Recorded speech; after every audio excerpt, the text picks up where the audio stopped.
Bueno, pues buenos días otra vez y luego, como siempre decimos, buenas tardes o buenas noches según a la hora que vea esta transmisión. Agradecemos al Señor porque nos da la oportunidad de estar aquí y, bueno, en lo que a nosotros corresponde en esa vida de modo andar para arriba y para abajo.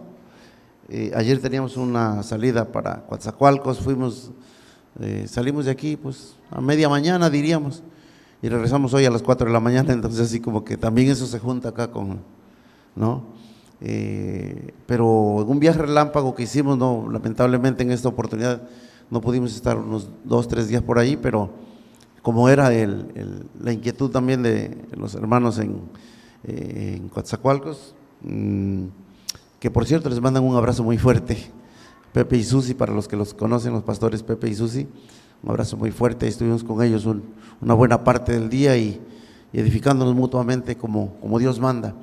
Y bueno, estamos por aquí, al ratillo vamos para Cozolapa y luego regresamos otra vez para acá y gracias a Dios, nunca ha sido una queja, siempre ha sido un testimonio de cómo el Señor a cada quien lo llama y le da una gracia especial. O sea, la gracia que te dio a ti no es la que me dio a mí.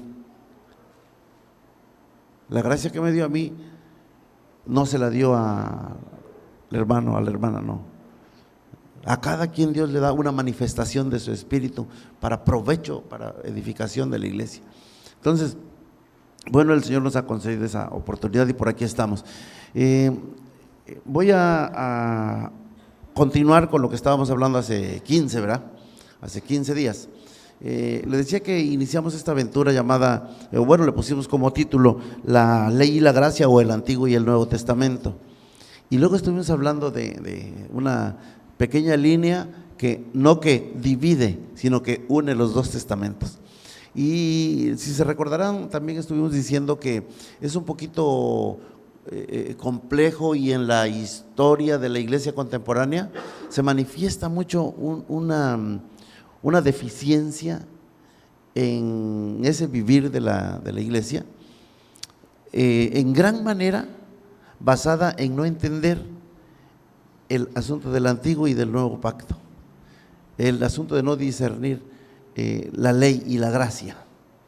Entonces como que ahí la iglesia todavía batalla, como que a veces, y eso, al batallar, eso la lleva a la iglesia a vivir en deficiencia, o sea, no manifestando aquello por lo cual está aquí en la tierra. Bueno, entonces para que no sea nuestro caso, y bueno, yo estaba escuchando, ya escuché como 3-4 veces la plática de hace 15 días, y yo estuve diciendo muchas veces ahí que yo soy ignorante. Digo, bueno, ya cállate, ¿no? ¿Por qué están diciendo que eres ignorante? Yo me regaño a mí mismo, pero realmente era ignorante. Y no es un pecado ser ignorante, es un pecado quedarse ignorante. Porque si ignoro el significado de una palabra, en mi caso puntual, el significado de una palabra, pues voy al diccionario, otra versión de la Biblia, otra versión, voy y busco hasta encontrar el significado de la palabra. Entonces, la ignorancia a veces, no siempre va, pero en la mayoría de los casos es mi responsabilidad, porque no tiene que ver con saber mucho, no tiene que ver, o sea, es asunto de disposición del corazón. Pero bueno, yo repetí varias veces ahí, y evidentemente cuando uno ignora algo, entonces el desarrollo propio o el desarrollo personal, o como te desenvuelves, es deficiente. ¿Por qué? Porque hay ignorancia de algo. Entonces hay que ir y atacar ese problema de raíz y no parar hasta que quede por lo menos más o menos claro. Y luego de más o menos profundizas más y ya. Y pregunta a los que están cerca de mí, pregunta a los que saben. Siempre hay oportunidad. Claro, como igual hemos compartido, hay un factor que determina el que yo me acerque a preguntar o no me acerque a preguntar. El factor se llama arrogancia. No pregunta. Con humildad pregunta, con arrogancia no pregunta. Y entonces, bueno, no es el punto, ¿verdad?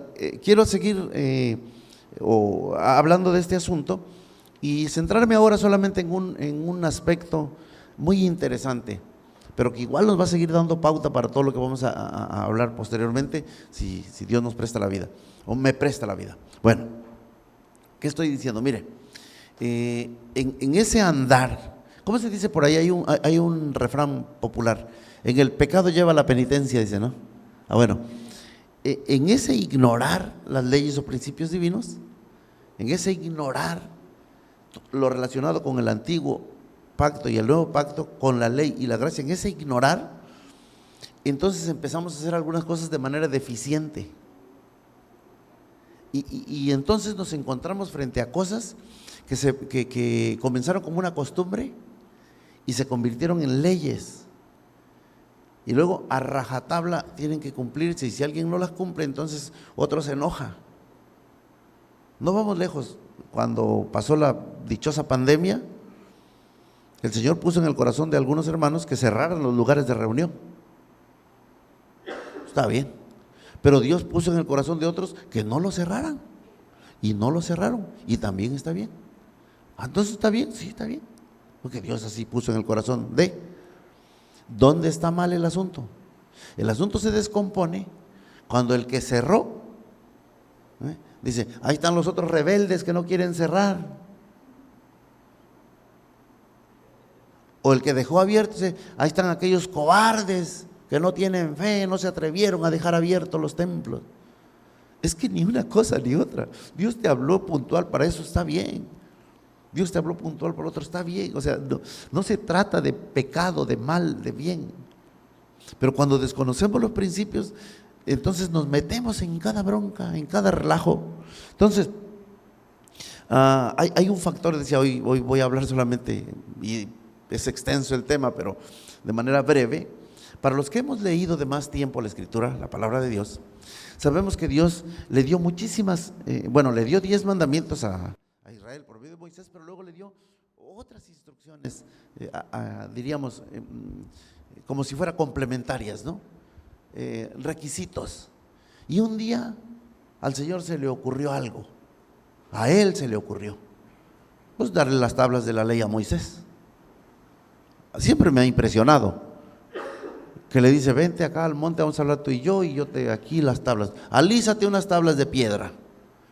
Y dice el relato bíblico que Dios con su dedo le escribió ahí los 10 mandamientos. ¿Ha visto las imágenes cómo pintan a Moisés bajando con una tabla de cada lado, así, una tabla de piedra? Yo no sé si no pesaban tanto como para que las trajera así, no eran de madera ni de papel. Probablemente las traía en la espalda, no sé, pero bueno, ahí estaban. Entonces, Moisés baja, ve que el pueblo se desenfrenó, hicieron feo, y azota las tablas y las rompe. Entonces, siempre me he puesto a pensar esto: si yo hago unas tablas para ti, o tú las haces, y yo les escribo con mi dedo, y tú las rompes, no, pues yo te hago pedacitos igual que las tablas. Pero como yo no soy Dios, gracias a Dios, Él es Dios. Dijo, Moisés, ese problema, arregla el problema ahí con el pueblo y vente, ¿qué? Vamos a hacer otras, hombre, ese no es el problema. Nunca le reclamó haber roto las tablas. Y era la ley sagrada, ¿ves? Como a quitarle lo místico a donde no debería haber misticismo. Bueno, entonces, cosas como esas, y que hoy quiero tratar solamente un breve punto. El famoso tabernáculo de reunión. El famoso tabernáculo de reunión. Un día Dios, así como se le ocurrió hacer unas tablas con la ley escrita, un día se le ocurrió, ¿sabes qué? Yo necesito que me hagan ahí abajo un centro familiar de adoración, el famoso tabernáculo, y de lo cual tú encuentras mil y un cosas en la red. Tú le googleas ahí, o le youtubeas ahí, salen un montón de cosas, ¿no? Y todas dicen lo que el texto bíblico dice. Algunas cosas no se entienden tan claramente, pero de básico. No sé si nos puedes ayudar ahí, Isaí. Por favor, voy a dejar tantito el lugar ahí. ¿Sí está bien? Y vamos a ver una imagen ahí.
dimensiones. Veremos cómo estaba distribuido. Y en una forma tridimensional, veremos cómo era cada uno de los utensilios que estaban en el tabernáculo.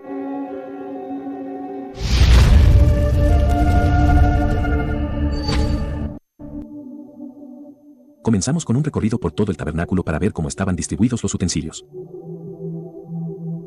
Desde fuera el tabernáculo se veía así. Aquí estaba la puerta para entrar al atrio. Seguido se encontraba el altar de bronce.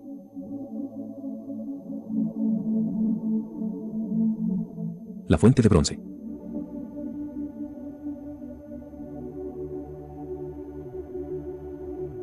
Aquí estaba el primer velo, el cual daba acceso al lugar santo.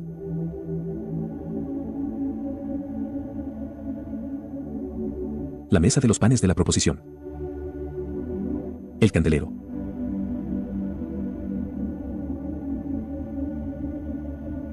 El altar de oro. Aquí estaba el segundo velo, que separaba el lugar santo del lugar santísimo. Y una vez entrado al lugar santísimo estaba el arca del pacto.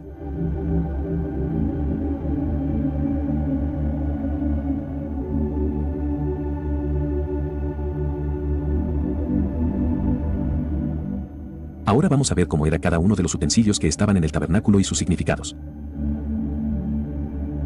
El altar de bronce. Éxodo 27 versos del 1 al 8. Es el primer objeto que se encontraba al entrar al atrio. Sus dimensiones eran 5 codos de ancho por 5 codos de longitud, de manera que era cuadrada. Y tenía una altura de 3 codos, simboliza el alcance universal del sacrificio de la cruz. Se usaba para ofrecer los sacrificios y era donde se vertía la sangre, para la expiación por las almas. La fuente de bronce. Éxodo capítulo 30 versos del 17 al 21. La fuente de bronce, cuyas dimensiones no nos han sido dadas, estaba situada entre el altar de bronce y el tabernáculo. No servía para ofrecer sacrificios, sino para que los sacerdotes se laven en ella cada vez que entraban al altar para ofrecer un sacrificio. La mesa de los panes de la proposición. Éxodo 25 versos del 23 al 30 y Levítico 24, del 5 al 9. Esta mesa era de pequeñas dimensiones. 2 codos de largo, 1 codo de ancho y medio codo de alto. Era de madera de acacia, cubierta con una lámina de oro puro. Era evidentemente una figura de Cristo llevando a su pueblo ante Dios. El candelero. Éxodo 25, del 31 al 40, Levítico 24 versos 1 al 4 y Números capítulo 8 versos del 1 al 4. El candelero era totalmente de oro puro, forjado en una sola pieza. Él nos habla de lo que es esencialmente divino.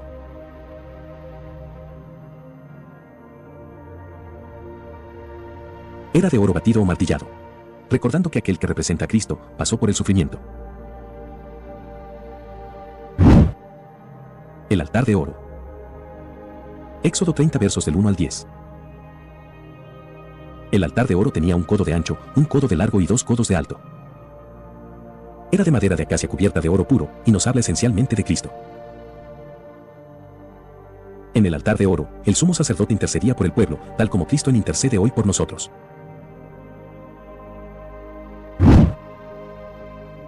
El arca. Éxodo capítulo 25 versos 10 al 22. El arca tenía 2 codos y medio de largo, 1 codo y medio de ancho, por 1 y medio de alto, estaba hecha de madera de acacia y de oro puro. El arca contenía en su interior 3 cosas: la tabla de la ley, un gomer de maná y la vara florecida de Aarón. El arca era figura de la persona de Cristo, pues fue dada por Dios para desde ella hablarle a su pueblo. La tapa del arca se llamaba el propiciatorio, palabra que en hebreo significa cubrir o cubierta. En el Antiguo Testamento, la propiciación o expiación significa que los pecados eran cubiertos. Pero ahora, en el Nuevo Testamento, una vez que la obra de Cristo fue cumplida, los pecados son quitados. El tabernáculo garantizaba la reunión de Dios con su pueblo. Hoy la reunión de Dios con nosotros está garantizada por medio de Cristo Jesús. Si todavía no lo has aceptado como tu único Salvador, acéptalo hoy mismo. Dios te bendiga mucho más.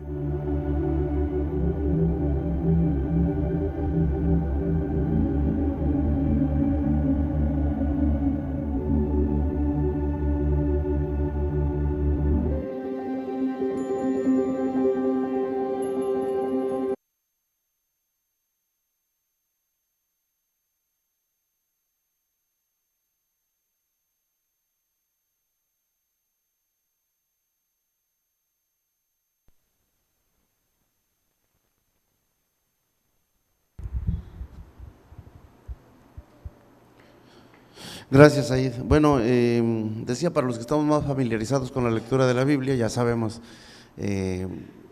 este asunto tan interesante, tan importante, como Dios determina un lugar donde dice, donde yo voy a estar ahí, yo voy a hablar con el sumo sacerdote, yo voy a hablar con Aarón, desde Aarón pues, y de ahí con todo el sacerdocio levítico, como se le conoce.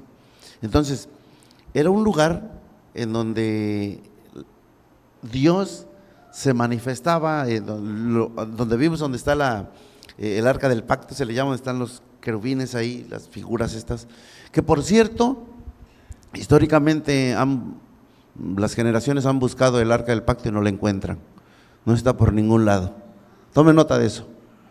Muchos años ya, evidentemente, antes de que Cristo Jesús llegara a la tierra como ser humano, ya no estaba el arca del pacto, ya se había perdido, tiene muchísimo tiempo. Nadie sabe dónde está.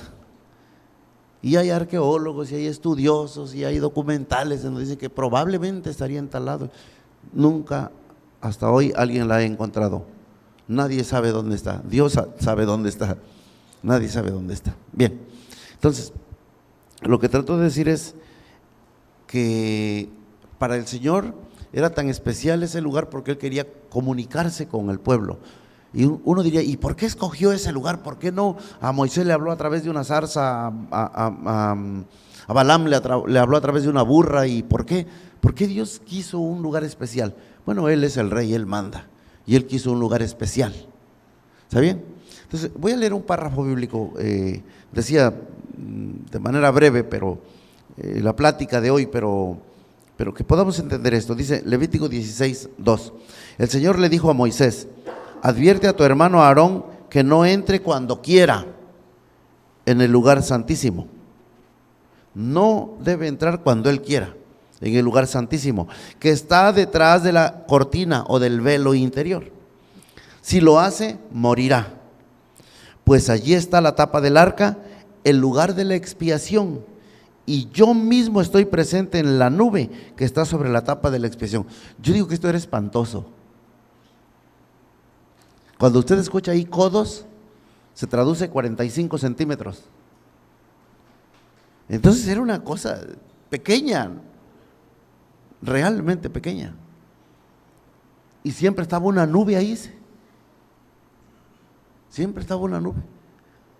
Aparte, el velo era tan grueso, el velo que cubría, para ponerlo de una manera gráfica así, y discriminativa a más no poder. Porque uno piensa, a veces uno piensa que el tabernáculo, uno entraba ahí y cantaban coros y se escuchaba la prédica. No, era un lugar realmente pequeño, el tabernáculo como tal. Y luego vio los utensilios que estaban ahí para que los sacerdotes se abran las manos, para que sacrifiquen el borreguito, para que donde van a poner las cenizas, donde se va a rociar la sangre y todo eso. Pero si venimos de allá para acá, si nos acercamos de allá para acá, allá al último en casa de Judas, hay un lugar reservado para los gentiles, es decir, para los que no son judíos. Allá, lejos.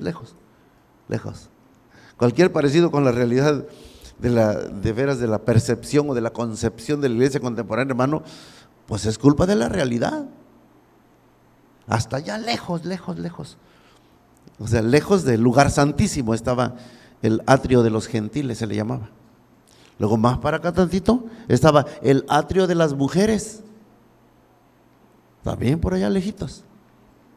Luego un poquito más acá estaba el atrio de los hombres. Más para acá estaba la puerta. ¿Entiendes? ¿Cuándo el gentil podía ver el oficio sacerdotal? Nunca. ¿Ver a Dios? Jamás. Las mujeres, allá relegadas. Los hombres de afuerita, a lo mejor nomás se asomaba uno tras de otro. Y en la puerta, y de la puerta para adentro, solamente los sacerdotes. Los sacerdotes andaban en ese ambiente ahí, cruzando la puerta luego. Pero luego, pasaba más adelante, o sea, más adelante diría, el lugar santo. Y ahí estaban igual, pura clase sacerdotal.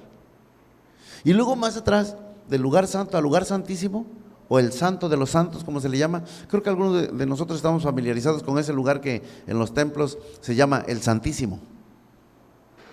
Y que uno entra ahí y se queda sentadito. ¿Por qué? Por la reverencia, porque es el Santísimo. Ahora va a ver. Entonces, en el lugar santísimo entra una vez al año el sumo sacerdote. O sea, en esa escala, en el sacerdocio levítico había una escala jerárquica. Ese sumo sacerdote era como que el jefe de los sacerdotes. Pero Dios, que muestra su gracia, un día era sumo sacerdote él, o un tiempo era él, y luego lo cambiaban, luego seguía él, y luego seguía él. Y así, los sacerdotes se iban rolando a ser sumo sacerdote.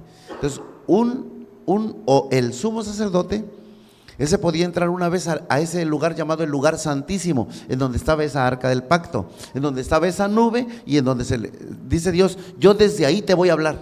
Por eso al lugar santísimo se llama también, o se le conoce también como el lugar de la presencia, porque Dios ahí iba a estar y de ahí le iba a hablar al pueblo, pero a través del sumo sacerdote. Y podía entrar nada más una vez al año. Primero tenía que él ofrecer sacrificio por sus pecados y los de su familia, luego ofrecer por los pecados del pueblo y luego entonces entrar al Santísimo. Algunas notas un tanto curiosas, pero no menos interesantes, que diríamos externas al relato bíblico, por la cuestión de las costumbres, ¿sí? Dicen que el sumo sacerdote, la noche anterior o la tarde anterior, ya no iba para su casa. No sé qué, eso digo yo, no sé que la señora lo fuera a hacer enojar, y se enojaba. Entonces, ¿cómo iba a entrar al Santísimo? No podía entrar. Entonces, los sacerdotes lo tenían toda la noche, sin parar, sentado en medio, y los sacerdotes lo rodeaban y le recitaban la ley. Le recitaban la ley. No, hermano. No sé usted cómo lo vea, pero yo casi digo, terrible, ¿no? ¿Qué tal si peca? Porque si peca y entra ya, ahí va a caer muerto. Y como dicen también por ahí, y si cae muerto dentro, ¿quién lo saca si nadie puede entrar allá? Más que el sumo sacerdote. Y si el sumo sacerdote entra allá y cae muerto, ¿ahora quién lo saca? Nadie puede entrar. El velo no era esto. El velo era una super tela gruesa, de tal manera que el sumo sacerdote, a la hora que entraba a ese lugar, tenía que oficiar a ciegas prácticamente, porque todo cercado, no había una rendija, todo cerrado, y el velo que divide puede entrar. Entonces entraba y oficiaba prácticamente a ciegas. Cuando entraba con la sangre de los animalitos sacrificados, siempre nos pintan al sumo sacerdote en un impecable lino blanco y brillante. Simboliza la santidad. Pero no faltó un casi profano que pintó al sumo sacerdote saliendo del Santísimo como un carnicero, salpicado todo de sangre. ¿Por qué? Porque no era de que llegaba y vaciaba la sangre, tenía que mojarlo con una especie de brocha y salpicar. Entonces en ese andar ahí y a oscuras, pues se salpicaba también. Pero bueno, era tan sacro el lugar, porque allí estaba ¿qué? Dios. Nomás una vez entraba. Bueno, otra vez el texto bíblico. El Señor le dijo a Moisés: advierte a tu hermano Aarón que no entre cuando quiera en el lugar santísimo que está detrás de la cortina interior. Si lo hace, morirá, pues allí está la tapa del arca, el lugar de la expiación, y yo mismo estoy presente en la nube que está sobre la tapa de la expiación. Estaba diciendo, el atrio de los gentiles quedaba, es lo más lejos. Y dije, y difícilmente podrían ver lo que hacían los sacerdotes acá. Pero ¿sabe? Ni querían, imagínate. Se hablaba de una cosa tan sacra, tan terrible, que si te acercas te mueres. No, pues yo acá de lejitos mejor. Sigo leyendo. Bueno, ya, perdóneme. Ya leí Levítico 16:2. Leo Éxodo 25:21. Coloca dentro del arca las 2 tablas de piedra grabadas con las condiciones del pacto que te entregaré. Luego pon la tapa de la expiación encima del arca. Allí me encontraré contigo. Allí me encontraré contigo y te hablaré desde encima de la tapa de la expiación, entre los querubines de oro que están suspendidos sobre el arca del pacto. Desde allí te daré mis mandatos para el pueblo de Israel. ¡Wow! ¿Ves? ¿Dónde quedaríamos nosotros? En ese lugar, ¿dónde quedaríamos? En casa de Judas, no le dije, hasta allá bien lejos. ¿Sí? ¿Cuándo tú y yo podríamos entrar o acercarnos a oír lo que Dios decía? No, tú y yo no. El sumo sacerdote tenía que salir de ahí, decírselo a los sacerdotes, y los sacerdotes así, y a nosotros nos cayó una pizcachita de lo que entre ellos hablaban del Dios de ellos. O sea, tú y yo, o como lo dijo el apóstol Pablo, por cuanto todos pecaron, destituidos de la gloria de Dios. Y uno dice, pues trágame tierra. Sí, bueno. Decía, es un tema tan apasionante, porque de esto habría mucho que hablar, porque todo tiene su simbolismo. Todo estos son símbolos en el antiguo pacto para el nuevo pacto, pero de manera muy, muy básica. A ver, el pueblo de Israel no puede pasar, nada más el sumo sacerdote, pero Dios quiere hablar con su pueblo. Pero en el viejo pacto o el viejo testamento, solamente una vez al año entra el sumo sacerdote. ¿Qué era el anhelo? Ya supongamos que ustedes no son gentiles, supongamos que ustedes son judíos, israelitas, están afuera del campamento, o sea, afuera del tabernáculo, vamos, no pueden entrar, nomás la clase sacerdotal, los meros chipocludos, o ¿cómo dice? ¿Me entiende? Esos son los que podían entrar. Ustedes no, ustedes y yo, olvídese, no entrábamos, ¿no? ¿Cuál sería el anhelo de la gente que estaba alrededor del tabernáculo de reunión? Perdón, ahora, aparte a fuerza tenían que ir. ¿Sí? ¿Cómo? El anhelo del corazón, entrar.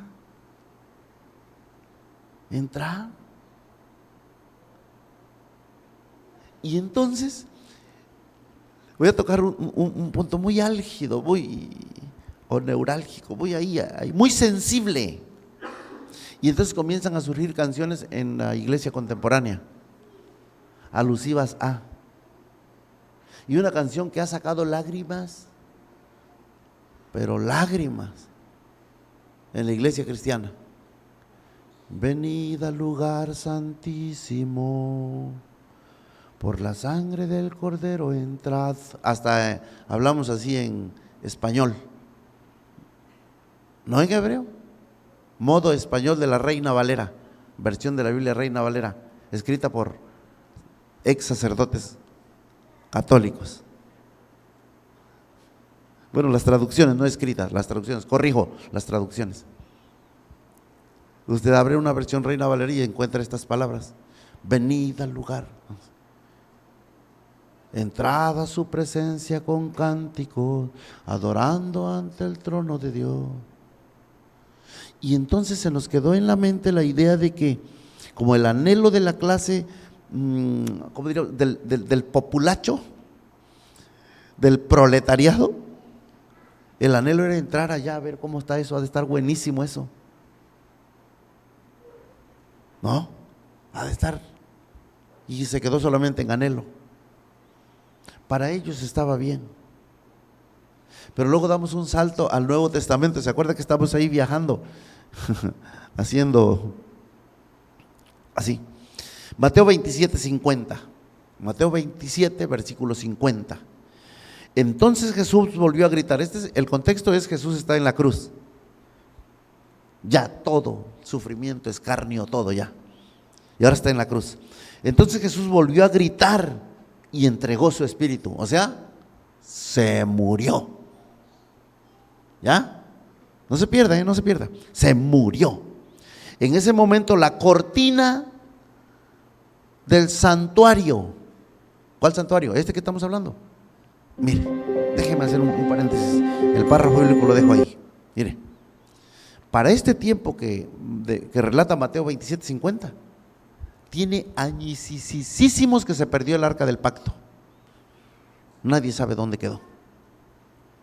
Pero la gente se quedó ¿con qué? El pueblo de Israel se quedó ¿con qué? Con la costumbre.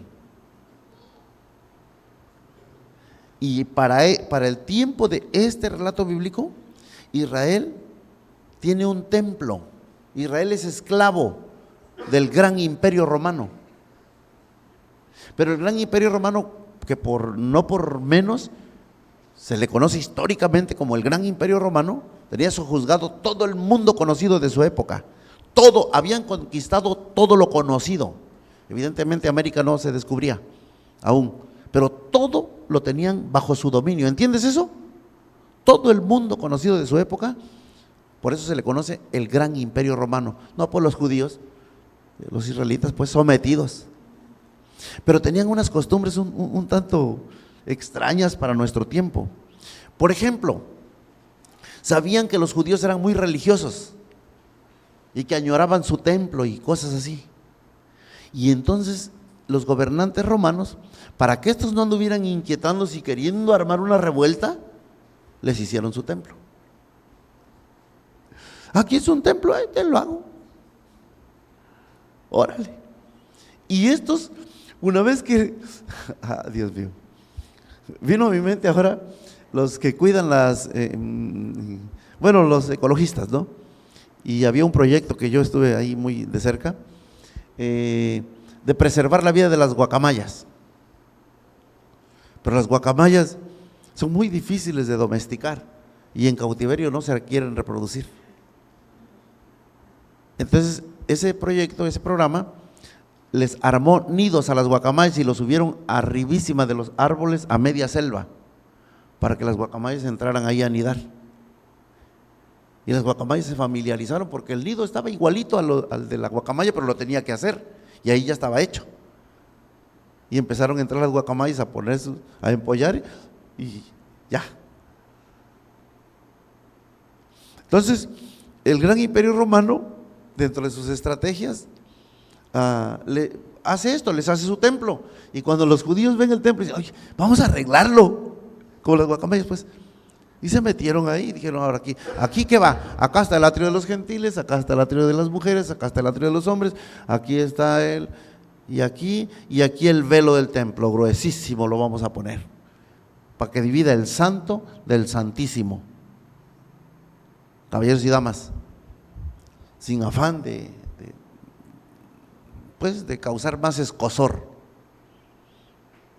Para el tiempo de este relato bíblico de Mateo 27:50, atrás del velo no estaba el arca del pacto. El último relato está como un montón, cientos de años atrás, donde se menciona el arca del pacto y luego no se vuelve a mencionar, se perdió. Entre tantas revueltas, se perdió. Que yo digo que Dios la tiene bien guardadita. Pero eran de madera de acacia, forradas de oro. Pero bueno, déjelo ahí. El hecho es que adentro no estaba el arca del pacto. ¿Se recuerda qué significaba el arca del pacto? Yo se lo dije de una frase muy sencilla y básica. ¿Qué era? El lugar de la presencia. El lugar desde donde Dios hablaba con el sumo sacerdote. Entonces, entrar ahí a oficiar, el sumo sacerdote, cada que le tocaba, eso estaba vigente en ese templo que les hizo. Y bueno, entraba, pero adentro no había nada. ¿Qué le daba vida al tabernáculo que nuestro Padre Dios le dio a Moisés, las instrucciones? ¿Qué le daba vida a eso? La presencia. Hasta la nube, dice, ¿no? Estaba ahí. Para el tiempo de este relato no había ni nube, ni arca, ni presencia. pero lo seguían cuidando a piedra y lodo, a sangre y fuego lo defendían. Entonces, o un salto más grande, bueno, termino mejor el texto bíblico y ahora le digo el otro salto más grande. Dice, en ese momento la cortina del santuario del templo se rasgó en dos de arriba abajo, la tierra tembló y las rocas se partieron en dos y bueno, todo el relato ahí espectacular. Pero lo que quiero rescatar acá es cuando Cristo Jesús entrega su espíritu, en ese momento la cortina o el velo del templo se rompió en dos de arriba abajo. Quiero que tenga un poquito de imaginación ahora. ¿Cuál sería la actitud de los guardatemplos? O sea, de la clase sacerdotal. Cuando miran que el Santísimo ahora ya no tiene que lo proteja, que lo cubra. El velo se ha roto en dos. ¿Mande? Se querían matar. Porque había sido profanado, ¿qué? El Santísimo. Eso o sea, de sí ya era un gran problema. ¿Está bien? Ya era un acontecimiento fatal. Pero a eso se le agregaba un problema mayor. ¿Qué? Cuando se rompe el velo, ahora los que están allá afuera, y los que están allá, y los que están allá, y los que están allá, y si alguien se sube una lomita, desde allá puede ver lo que hay, ¿qué? En el Santísimo. Y todo el mundo se dio cuenta que en el Santísimo ya no había nada. Años y años engañados, pensando que ahí estaba. ¿Qué? La presencia. Estamos hablando de lo fatal que es para la iglesia contemporánea desconocer esos, parecen detalles, pero no son detalles, son cuestiones muy, muy importantes, diría hasta vitales. Y entonces se queda en el colectivo, en el colectivo del cristianismo, se queda la idea de ¿qué? De un lugar santísimo, en donde uno puede entrar a veces. Y entonces hemos oído en muchas ocasiones cómo inicia una reunión de iglesia cristiana. Dice, vamos a orar. Señor, queremos entrar en tu presencia. Principalmente se da en el tema de las canciones y la música. ¿Cuántos están contentos? ¿Cuántos vinieron? Sí, amén. Vamos a entrar en la presencia del Señor. Sí, entrar en la presencia del Señor. Y la iglesia dice, sí, vamos a entrar en la presencia del Señor. La idea es el antiguo pacto, en donde la gente a través del sumo sacerdote entraba una vez al año y luego ¿qué? Salía. Entonces cada que se inicia la reunión cristiana se dice, vamos a orar para entrar en la presencia del Señor. Entramos, venimos ante tu lugar santísimo y entramos en tu presencia. Bueno, eso está bien, pero mañana otra vez ora lo mismo. ¿Por qué? Porque la iglesia, una buena parte de la iglesia contemporánea piensa que en el lugar santísimo del antiguo pacto y piensa que allí entra y sale. Y hasta la figura de los templos, te deja esa idea. Vaya, ningún problema con la plataforma, pues a veces sirve cuando hay muchísima gente, aquí para los poquitos que somos, ¿va? Pero la plataforma sirve para que uno esté lugar un poquito más alto y pueda tener fácil acceso visual con las personas. Pero en los templos, casi todos tienen ese modelo. Un lugar en donde está el pueblo y hay un lugarcito como este así, en donde vienen los sacerdotes y hay una plataforma en donde nomás los domingos sube el sumo sacerdote. ¿Cuál sumo? No, hombre, eso era antes. No, mira. Juliancito va a dirigir las alabanzas, ¿no? Entonces se para aquí y desde aquí invita a todos a entrar. No, por favor, a entrar en la presencia. Y ya según una oración, se le llama oración de invocación. Y Señor, no, ya está. Bueno, desde ahí se oficia, él es sacerdote, fíjate, oficia desde ahí. Y luego, no, a mí no, mano, pero presenta al pastor que va a predicar. Y el predicador se da la vuelta por allá, a buen resguardo su Biblia, cambia la voz y se para acá, pero no aquí, allá. Cuidado, te subes acá tú. Luego tú ay, Dios bendito, ten misericordia de mí. En serio. Haz de cuenta que ya yo soy, entonces yo estoy allá. Y está la plataforma que le llaman altar, le llaman. Pase al altar. Venga, pase al altar. Entonces no, tú no.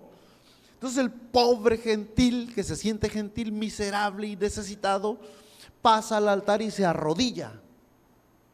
Entonces viene el sumo sacerdote y les pone la mano en la cabeza a todos. Y ahí anda orando por todos. Y no se va ninguno. Y tú faltaste, vente para acá, no seas rebelde. Y hoy ahí está orando por él. Sale. ¿Desde dónde? Desde acá arribota. Cuidado, te subes acá. Hermano. O sea, ¿de qué hablamos? Estamos hablando del antiguo pacto. Y creo que hay razón, en un sentido, cuando el que va a estar allá arriba, que va bien fufurufu, ¿no? Y cuando llega allá dice, vamos a orar, Señor, me cubro con tu sangre preciosa. Porque sabe que si entra al Santísimo, con el pecado, cuello. Dice, me cubro con tu sangre, cúbreme, Señor, quita de mí. Híjole, ¿está mal? No, déjalo, está bien, pues. Pero acá dice que el velo del templo se rompió en dos. Y que igual y que para ellos abrieron y no había nada, pero igual para nosotros nos deja un enorme significado. Caballeros y damas, no hay límite para estar en la presencia de Dios.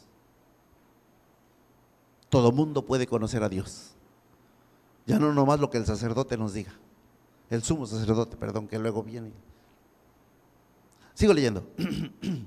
Bueno, que está genial, lo voy a repetir, Mateo 27:50. Entonces Jesús volvió a gritar y entregó su espíritu. En ese momento la cortina del santuario del templo se rasgó en dos de arriba abajo. ¿Qué simboliza? Se acabó esta cosa. Ya, todo mundo puede entrar para acá. No, sí, pues ya se rompió, ya, ¿qué más ya? Era un sacrilegio tocar el velo del templo. Sí, pues lo rompió. Se parece a Moisés, va a agarrar las tablas y las hizo cachos. También las rompió y dijo, todos para adentro ya. Está mal la canción, no, está genial, ya ha sacado lágrimas. Porque nos pega en los sentimientos. Sí, pobrecito, yo miserable, pero puede entrar, sí, entra, ya entra. Rico. Y sale, mañana otra vez hay que entrar. No, hermano. Voy a seguir leyendo. Juan 14:23. Jesús contestó, todos los que me aman harán lo que yo diga. Mi Padre los amará y vendremos para vivir con cada uno de ellos. Vendremos para vivir con cada uno de ellos. ¿De quiénes? Del pueblo escogido de Dios. No, todos los que ¿qué? ¿No? ¿No la pescaste? Voy de nuevo. Jesús contestó, todos los que me aman harán lo que yo diga. Mi Padre los amará y vendremos para vivir con cada uno de ellos. O sea, Dios diciendo, vamos, mi Padre, Cristo Jesús diciendo, mi Padre y yo vamos a vivir adentro de ti o en medio de ti. No, ¿verdad? No entra acá. Pues si es santo. No, santo no, santísimo. Por eso lo tenían bien escondido. Ya Dios dijo, aquí encerrado, voy a salir para todos.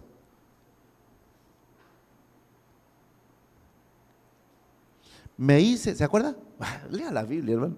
¿Se acuerda? Me hice hallar de los que no me buscaban.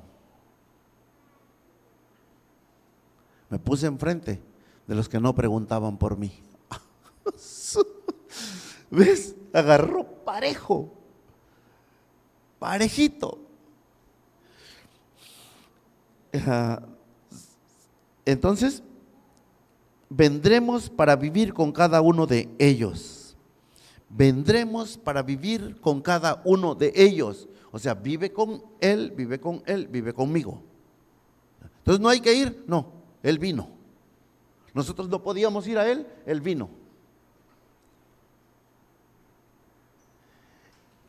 Isaías, el profeta, habla de la venida del Mesías, de nuestro Señor Jesús. Y habla cada cosa. Que en aquel tiempo no lo mataron a piedrazos porque de plano, pero ¿quién lo iba a entender? He aquí que la Virgen concebirá y dará a luz un hijo y llamará su nombre Emanuel. Y el significado del nombre es Dios con nosotros. Y entonces la gente que escuchaba a Isaías decía, sí, Dios está con nosotros, ¿dónde? Ahí en el Santísimo. No, pero viene un día en que Dios va a estar con nosotros. O sea, discúlpeme esta expresión, tolere mi locura, pero agárrela pues, disfrútela. ¿Sí? Viene un día en que Dios se sale del Santísimo. Se sale del Santísimo y se mete a vivir en medio del pueblo. De su pueblo, sí, de su pueblo, pero también de todo aquel que ¿qué? Que cree en Él. De todo aquel que cree en Él. Ahí vive, ahí vive. Por eso se dice, le abres tu corazón, viene. Y comienzan a pasar cosas. Bueno, sigo. Mire cómo se veía, me regreso otra vez al Antiguo Testamento. Fíjese cómo se veía desde el Antiguo Testamento ese lugar maravilloso, divino, celestial, y que podría haber significado la muerte. No, la vida, no, la muerte. ¿Cómo? ¿El Santísimo? Sí, ¿no estás viendo que si entraba se moría? El sacerdote no podía entrar, si se acercaba a tocar ahí, se moría. Terrible lugar. Mire cómo se veía desde el Antiguo Testamento, cómo se veía el tabernáculo. ¿Está bien? Desde el Antiguo Testamento. Qué bella es tu morada. Morada es lugar donde Dios vive. ¿Cuál es? Santísimo. Tabernáculo. Qué bella es tu morada, oh Señor de los ejércitos celestiales. Anhelo, escucha, y hasta desfallezco de deseo por entrar en los atrios del Señor. ¿Dónde quería entrar? El salmista David, Salmo 84. ¿Dónde quería entrar? Al Santísimo, al Santo, al espacio donde los sacerdotes oficiaban. No, a los atrios, allá afuera, allá. Así se veía desde el antiguo pacto. Dice, ¿y a poco David no podía entrar ahí si era el gran rey de Israel? ¿Sabes? No podía entrar. ¿Quién entraba? Sumo sacerdote. Oh Señor de los ejércitos celestiales, anhelo y hasta desfallezco de deseo por entrar en los atrios del Señor. Con todo mi ser, mi cuerpo y mi alma, gritaré con alegría al Dios viviente. Hasta el gorrión encuentra un hogar y la golondrina construye su nido y cría sus polluelos cerca de tu altar. Oh Señor de los ejércitos celestiales, mi Rey y mi Dios, qué alegría para los que pueden vivir en tu casa cantando siempre tus alabanzas. ¿Cómo se veía? Como se dice por ahí, con envidia de la buena. Qué alegría para los que pueden. Qué desgracia que yo no puedo. Pero los que pueden, qué alegría para ellos. Así se miraba, en ese concepto se tenía el lugar de reunión. Y lo está diciendo el salmista David. ¿Dónde quedaríamos usted y yo? ¿Ve? Y entonces, como decía, y entonces salen las canciones. Y entonces así, porque no me acomodo de otra manera así, ¿no? Atrio de nosotros, atrio de las mujeres, atrio de los hombres, lugar donde ofician los sacerdotes, lugar santo y lugar santísimo hasta por allá donde está la guitarra, más para allá. ¿Vale? Y desde aquí, entonces, se cantan canciones como esta. ¿Sí? Llévame al lugar santísimo. Mira, Si sigues cantando esa canción, Dios te va a llevar al Santísimo. El problema es que no vas a encontrar nada. Pues ya se rompió el velo. Pero no está Dios ahí. No, Dios no está ahí. ¿Dónde está? En tu corazón. Ahí está. No, no, acá no entra. ¿Ve por qué batalla la iglesia contemporánea? Se ve pobre, miserable y necesitada. Y trae a Dios adentro. Pues ya como voy, de todas maneras, ya que el que habita, o el que habitaba, déjenmelo así, el que habitaba en el lugar santísimo, porque dice, yo ahí voy a estar, y desde allí yo voy a hablar, desde en medio de la nube voy a hablar contigo, lugar de la presencia. El que habitaba ahí, ya no habita ahí. Ahora habita en tu corazón y habita en mi corazón, porque su palabra dice, Jesucristo vino a decirnos, mi Padre y yo vamos a estar adentro de ti. Se dio cuenta que no podíamos alcanzarlo, y entonces Él salió y me recogió a mí de la basura, de la escoria ahí. Tú sabes, esa escoria, ¿cuándo va a acercarse ni siquiera al atrio? Pero el santo de los santos, o el Santísimo, se salió de ese lugar que había escogido para estar ahí, se salió de ahí y agarró parejo. Cuando el salmista ve el santo de los santos desde esa perspectiva, está bien. Es el antiguo pacto, él anhela eso, yo quiero eso, yo anhelo eso. ¿Cómo sería? Vivir ahí. Escogería vivir ahí. Bueno, hasta la golondrina hace nidos ahí, el gorrión allá, y aún el gorrión haya casa y la golondrina nido, donde ponga sus polluelos en tus altares, Dios mío. Y yo quiero estar ahí con la golondrina. La canción sugiere eso, pues. No, yo no quiero estar con la golondrina. Una de esas pasa sobre mi cabeza y hace sus gracias. No es por ahí, hermano. Papá Dios decidió vivir en medio de la gente. No puedes estar llorando. Por eso ahora, por favor, no me falte el respeto, no sea llevado. No sea confianzudo. Pero por eso, si se ha dado cuenta, cuando yo me presento, o cuando usted me va a presentar con algún conocido, supongamos, no sé, Said, ¿no? Me va a presentar con un compañero de trabajo, y yo siempre le gano la presentación. Cuando se dice, mira, ven, te presento, y yo rapidito hablo, hola, ¿qué tal? ¿Cómo estás? Me llamo Efra y soy amigo de él. Siempre digo eso. Porque, ay, qué humilde el Efra. No, es que hay algo que se tiene que romper. La idea de el siervo de Dios se tiene que romper. ¿Por qué? Porque ahora, ¿quién se acerca para mí, no? No, para hablar con el Efra le zumba el mango. ¿Qué soy el sumo sacerdote? O sea, por favor, no me hagas decir una grosería más grande. O sea, no. Y como digo, no me faltes al respeto tampoco, no seas llevado. Pero no tiene que ver con ese misticismo que se le pone. Chole, ¿cómo está? No, se ha educado, habla mejor. Ay, manito, sí, yo nací, crecí en un rancho, ya me cuesta casi a mis 60 años. ¿Cómo cambio mi vocabulario? He sido, no, me han visto para abajo y me han dicho un montón de cosas, gente de alta alcurnia.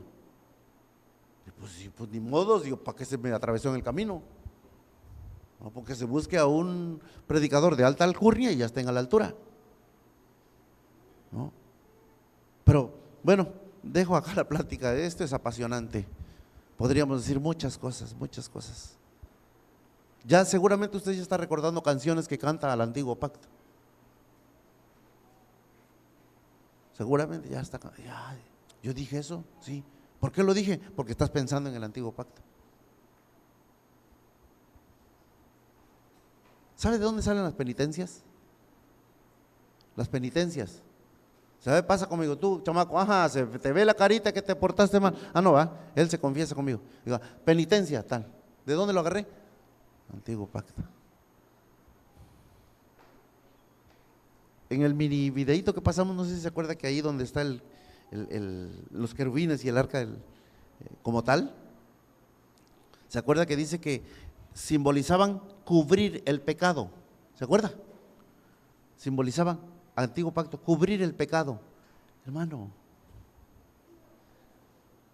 la puerta, el tabernáculo, el sacrificio, el sumo sacerdote y la presencia, todo eso es Cristo Jesús.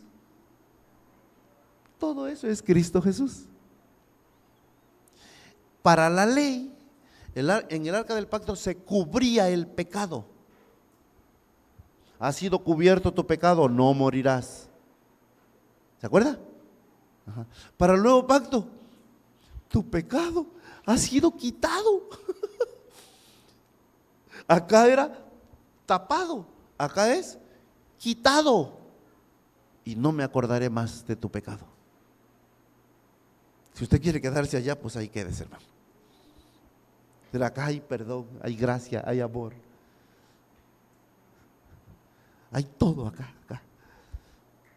La presencia. Aplaudan por él, ese loco quiere aplaudir. No puede, tiene la mano.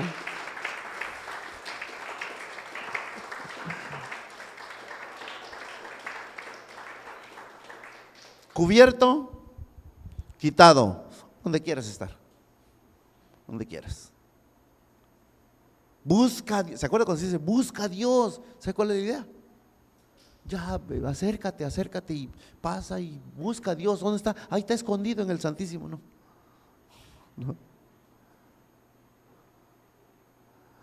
No. Él se apareció a los que no lo buscaban. Se dejó encontrar de los que no lo buscaban. Él es así. ¿No te da gozo, iglesia amada del Señor? ¿No te da gozo? ¿No se llena tu corazón de gozo? ¿Ve? Por eso entonces las canciones son distintas. Vea esto. Las canciones son distintas. Nuestras canciones son distintas. Y nunca hablamos el amor de Dios como una idea romántica. El amor de Dios no son sentimientos. No es una idea romántica. No.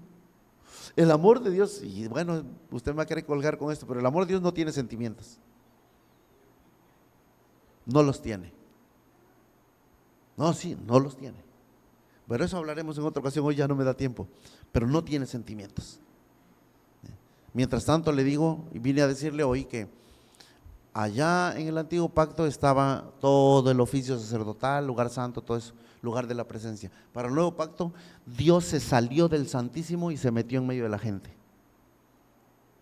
Para el antiguo pacto se cubría el pecado, para el nuevo pacto se quita el pecado. Palabras de Juan el Bautista, y con esto cerramos la transmisión y la plática de hoy. No podíamos cerrar de otra manera. Palabras de Juan el Bautista. Cuando vea a nuestro Señor Jesucristo venir por primera vez, he aquí el Cordero de Dios, Cordero del antiguo pacto, ¿no? Cordero, un animalito, macho sin defecto, adulto, como Cristo Jesús a sus 30 años. He aquí el Cordero de Dios que quita el pecado del mundo. Gracias, un abrazo para todos. Muchas gracias.